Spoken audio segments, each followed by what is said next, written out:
శ్రద్ధ ప్రతి వారికి శ్లోకం నోటికి రావాలి, తప్పులు లేకుండా చదవాలి. ఇందులో ఒక గమ్మత్తుంది ఆ శ్లోకంలో.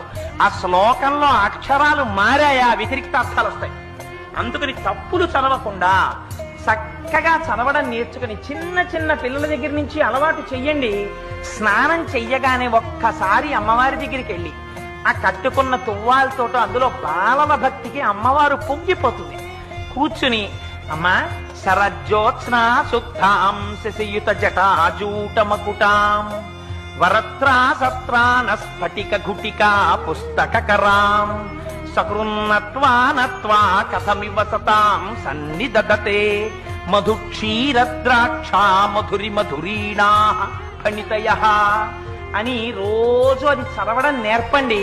మీరు 1,00,00,000 రూపాయలు ఇచ్చినప్పుడు మీ మనవణ్ణి రక్షించుకున్న కన్నా ఈ ఒక్క శ్లోకాన్ని మీ మనవడికి మీరు